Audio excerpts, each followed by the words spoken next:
In Venezuela, a high-ranking military leader has withdrawn his support for President Nicolas Maduro.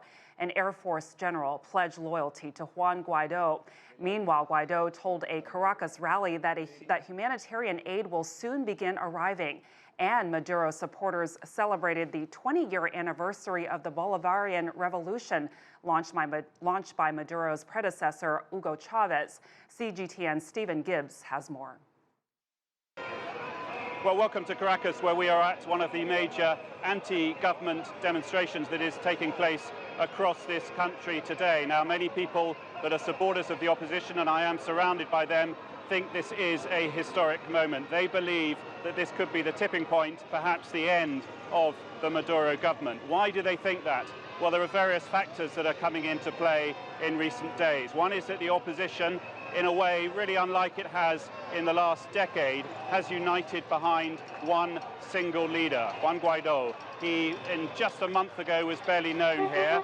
He's the President of the National Assembly, and he says he is constitutionally has the right to be president of this country. Now, Juan Guaido is not an unknown anymore. He is widely known in this country, and he is also backed by some very important global players, particularly in this region. The United States, Canada, and all the major countries of South America say that he is not just the opposition leader, they say he is the rightful president of Venezuela. So what is the opposition hoping to achieve by big marches like this? It wants to put pressure not just on the government, not just make a public demonstration. It says it has the big numbers. It wants to put pressure on the security forces here, principally the army, and say the time to back Maduro is over. They want a mass defection and in some ways a sort of peaceful revolution. That is how they would portray it. Now, President Maduro says what is going on behind me is tantamount to a coup attempt against him by the United States.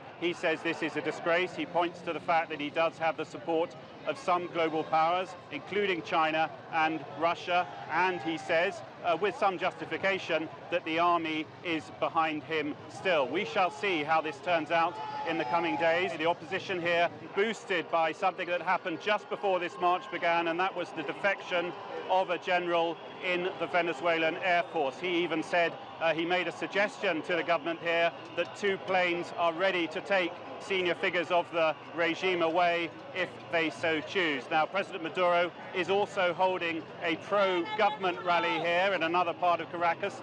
They say that the numbers still are on their side, and they do insist that the army is completely loyal. President Maduro in the recent days has been visiting various military barracks, really repeating his message that he does have the armed forces behind him. We shall see, no question, a massive turnout here in favor of the opposition here in Venezuela. Stephen Gibbs, CGTN, Caracas. China supports President Maduro and maintains a non-interventionist policy, but says it has been in touch with all sides. Guaido says he would honor the deals Beijing has struck with the Maduro government. He told the South China Morning Post, quote, "China is a crucial global player, and we want to establish a productive and mutually beneficial relationship. China has an important role to play because of its capabilities and flexibility as a commercial partner."